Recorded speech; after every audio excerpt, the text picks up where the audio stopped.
Learning outcomes. After studying this module, you shall be able to understand the notion of one of the efficient pricing strategy, that is marginal cost pricing. You shall also be able to identify the advantages and disadvantages of marginal cost pricing and analyze the working of such a pricing mechanism under perfect competition and monopoly.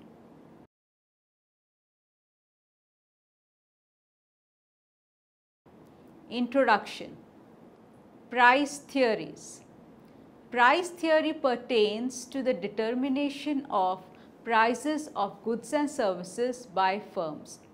It is based not only on the cost of the product but also on profit margin and a holistic view of the market and future viability. A range of pricing strategies can be employed by a business firm when selling a good or service.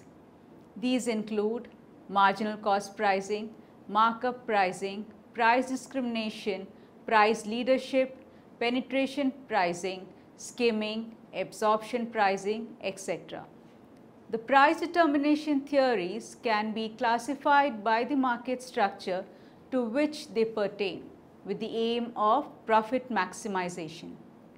It can also be used to guard an existing market from new entrants, to increase its share in the market or to enter a new market. Business firms may gain from decreasing or increasing prices depending on the needs and behaviors of customers in the particular market. Finding the right pricing strategy is an important element in running a successful business. Now, this module focuses on the marginal costing method of pricing.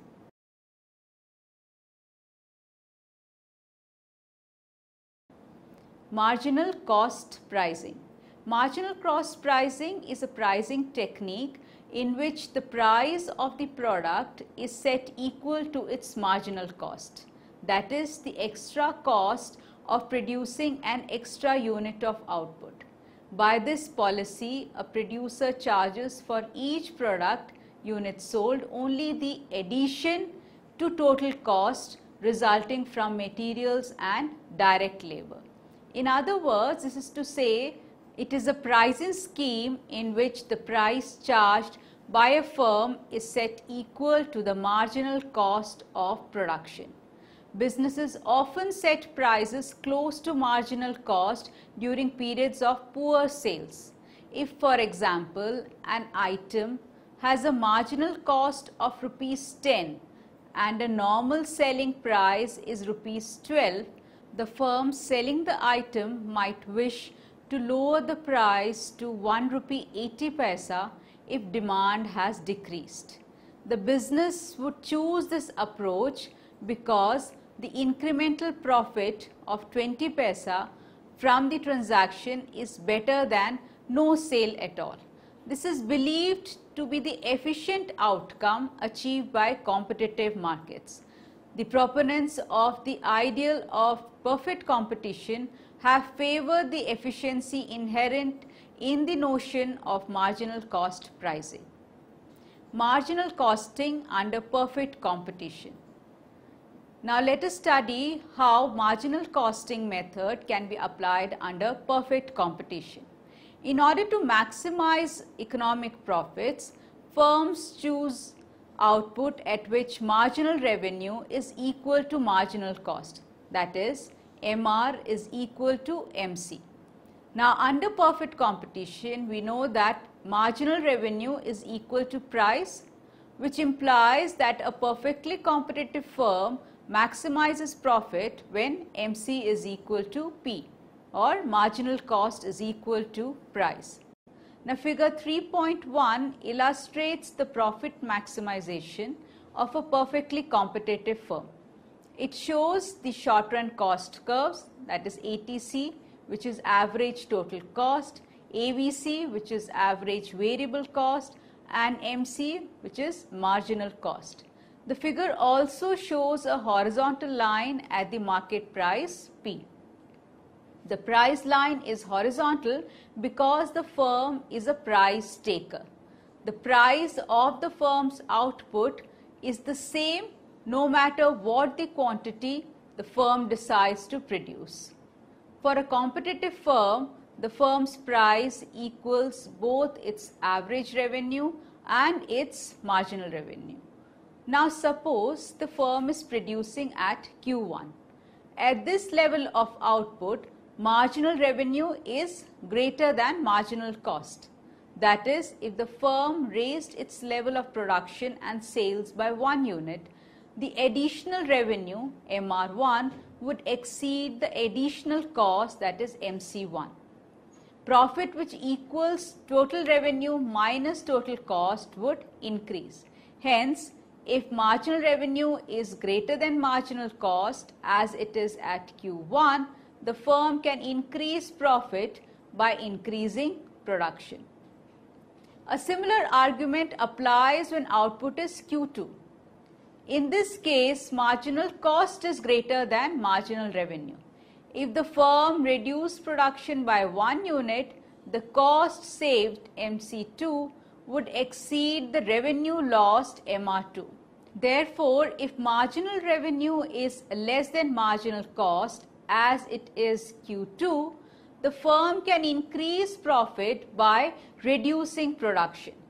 Regardless of whether the firm begins with production at low level, as in Q1, or at high level, that is Q2, the firm will eventually adjust production until the quantity produced reaches Q star, which is the profit maximizing output. And at Q star, P is equal to MC. This output Q star is the optimum or the efficient level of output. Now, let us try to analyze marginal cost pricing under monopoly and try to study how it leads to inefficiency under such a market structure. Now, as in the case of a perfectly competitive market, the optimality condition for a monopolist is MR is equal to MC. If marginal revenue is less than marginal cost, it would pay the firm to decrease output, since the savings in cost would more than make up for the loss in revenue. If the marginal revenue is greater than the marginal cost, it would pay the firm to increase output. The only point where the firm has no incentive to change the output is where marginal revenue equals marginal cost. Now, because a monopoly firm is the sole producer in its market, it faces the downward sloping market demand curve. As a result, the monopolist has to accept a lower price if it wants to sell more output. Hence, its marginal revenue, which measures the revenue changes when the quantity increases by 1 unit, is always less than price and lies below its demand curve. This implies that at the profit maximizing output, the marginal revenue of a monopoly firm is less than its price. That is, P is greater than MR, which is equal to MC. Now, this is clearly illustrated in figure 3.2. Now, suppose first that the firm is producing at a low level of output, such as Q1. In this case, marginal cost is less than the marginal revenue.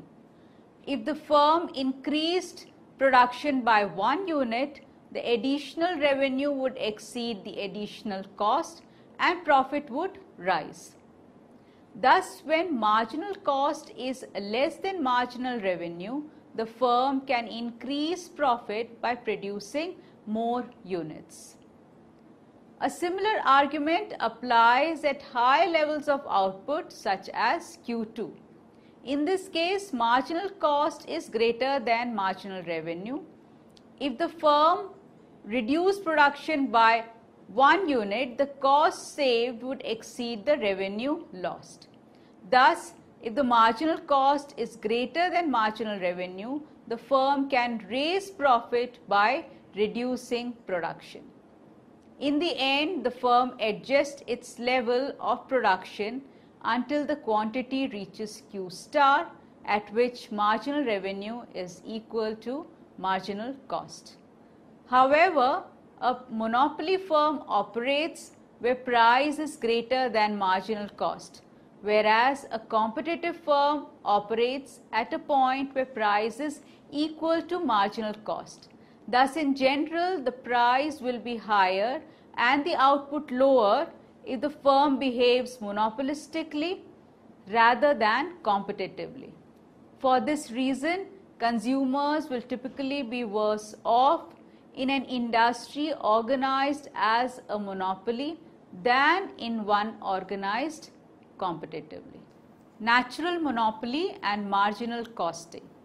As discussed earlier, the efficient amount of output in an industry occurs where price equals marginal cost. A monopolist produces where marginal revenue equals marginal cost and thus produces too little output. It would seem that regulating a monopoly to eliminate the inefficiency is pretty easy.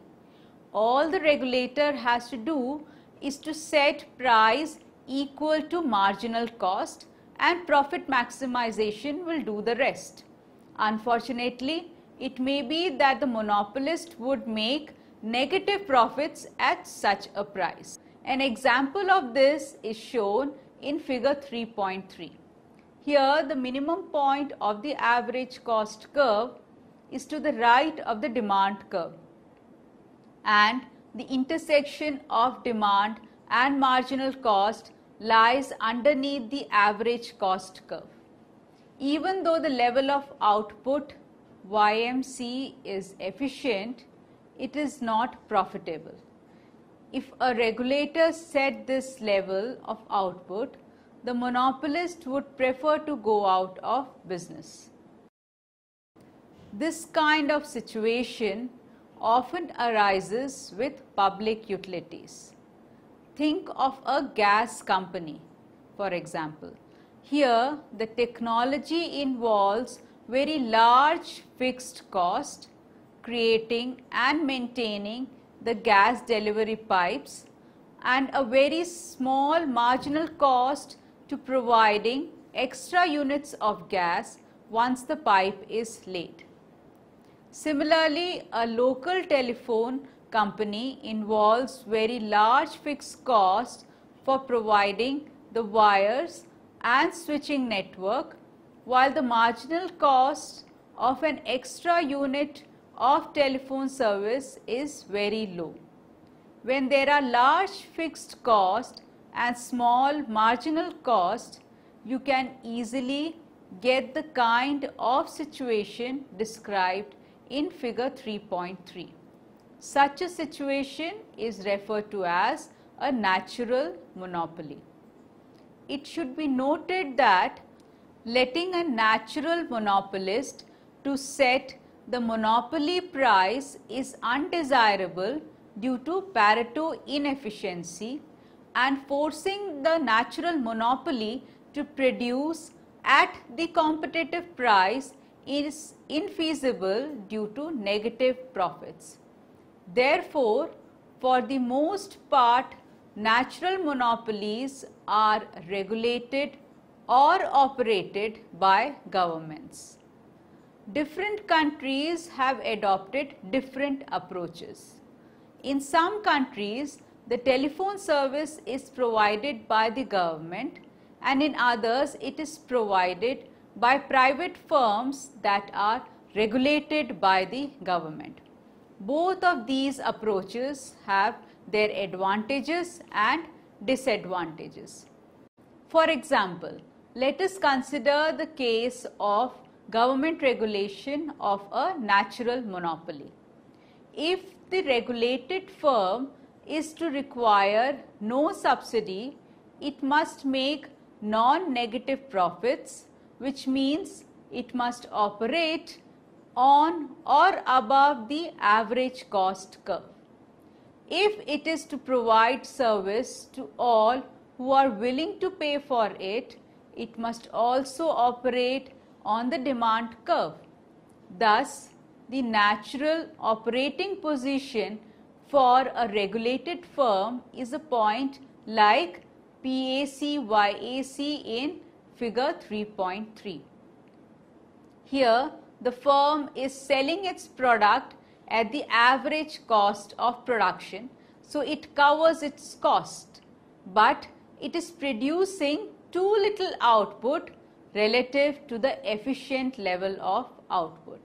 This solution is often adopted as a reasonable pricing policy for a natural monopolist. Government regulators set the prices that the public utility is allowed to charge. Ideally, these prices are supposed to be prices that just allow the firm to break even, that is, produce at a point where price equals average cost. The problem facing the regulators is to determine just what the true costs of the firm are. Usually, there is a public utility commission that investigates the costs of the monopoly in an attempt to determine the true average cost and then sets a price that will cover cost. The other solution to the problem of natural monopoly is to let the government operate it. The ideal solution here in this case is to operate the service at price equal to the marginal cost and provide a lump sum subsidy to keep the firm in operation. This is often the practice for local public transportation systems such as buses and subways. The lump sum subsidies may not reflect inefficient operation per se, but rather simply reflect the large fixed cost associated with such public utilities. Then again, the subsidies may just represent inefficiency.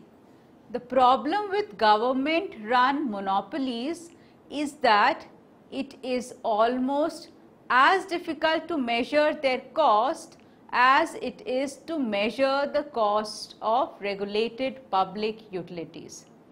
Government regulatory commissions that oversee the operations of public utilities often subject them to probing hearings to require them to justify cost data, whereas an internal government bureaucracy may escape such intense scrutiny. The government bureaucrats who run such government monopolies may turn out to be less accountable to the public than those who run the regulated monopolies. Now let us illustrate this marginal costing pricing technique using a numerical. Now as explained above, a marginal cost pricing applies to firms in competitive markets. In other words, it applies to any firm that is a price taker. Each firm expands production if and only if the price is greater than the marginal cost. If the revenue goes up more than the cost, then profit will also increase. Marginal cost is how much cost goes up from making one more unit of the output. The price is how much revenue goes up from selling one more unit of the output. This implies that if the price is bigger than the marginal cost, then the gain in revenue is greater than the loss in added cost. That makes the profit higher, so the firm will expand its production of output. But on the other hand, if price is less than the marginal cost, increasing production costs more than the gain in revenue. In such a situation, it will be profitable for the firm to reduce the production or not expand the production of the output. Now let us illustrate using an example of a firm M, which is a healthcare provider. Now, healthcare provider can be assumed to be a perfectly competitive market structure. Now, given below is the cost schedule for the firm. This cost schedule table shows the total cost and the marginal cost for each number of the patients.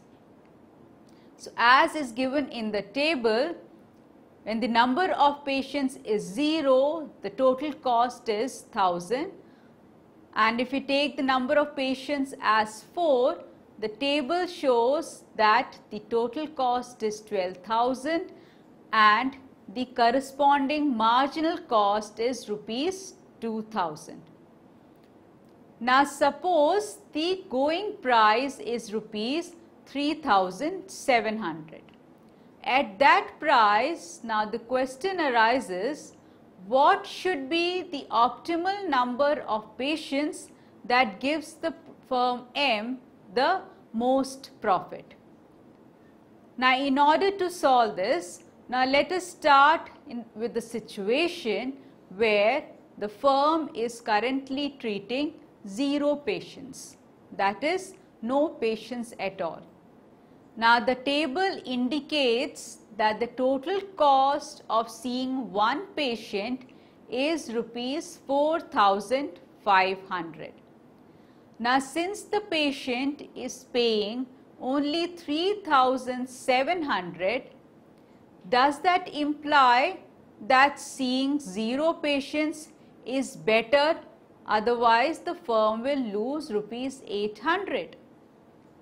Now we can develop a marginal costing rule here. Now starting from 0, you add patients whose marginal cost is less than the rupees 3,700 price. Now when you come to a marginal cost that is higher than rupees 3,700 price, you stop before adding that patient. Now it can be checked from the table that if we apply this procedure, the profit turns out to be the greatest when the firm serves 7 patients. Thus, the firm maximizes profits using marginal costing when the number of patients is 7. At this level, the marginal cost is equal to the price, which is equal to 3,700. At any other level, what we observe is that either the marginal cost is greater than the price or less than the price. So using this example, we are able to illustrate how the marginal cost pricing technique can be applied to a perfectly competitive market structure, and how such a perfectly competitive firm like the healthcare provider in this case can maximize the profit at a level where the price is equal to the marginal cost. And as we saw in this example, such profit maximization or optimal output results when the number of patients is 7.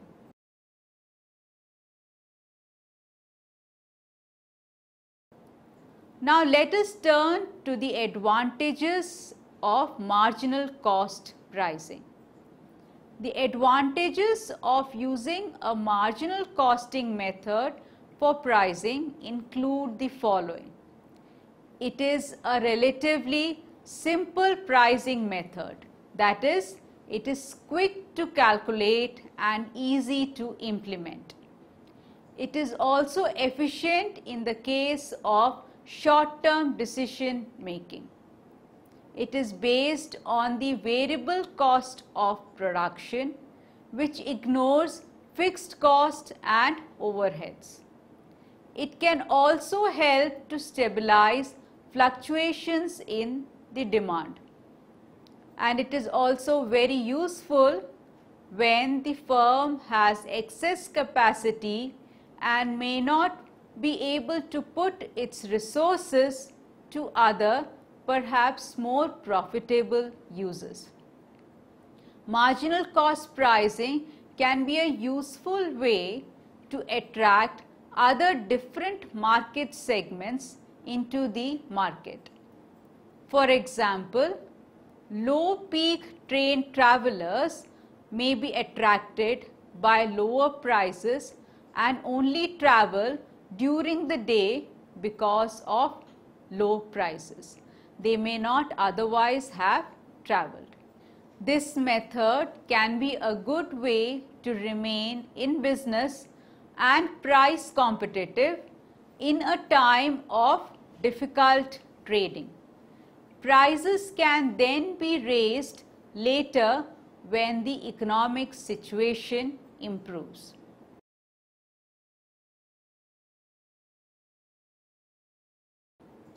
However, such a pricing mechanism can also have various disadvantages. So, let us study some potential disadvantages of using the marginal cost pricing method. The following are the disadvantages of using such a pricing technique. It ignores market prices. That is, prices are set based on cost and not on the market rates. This strategy may work in the shorter term, but is not sustainable as a long-term pricing strategy, as the firm will need to recover the full cost of production. This method can result in lower price expectation and make it more difficult to raise prices again at a later stage. Marginal cost pricing sets prices at their absolute minimum. Any company routinely using this methodology to determine its prices may be giving away an enormous amount of margin that it could have earned if it had instead set prices at or near the market rate. Now, if the markets are not fully separated, then there can be leakage between the markets with different prices. Customers who might have paid a higher price may take advantage of the lower marginal cost price. Another disadvantage of such a pricing strategy is that a company that routinely engages in this pricing strategy will find that it must continually hold down cost in order to generate a profit, which does not work well if the company wants to transition into a higher service or a higher quality market.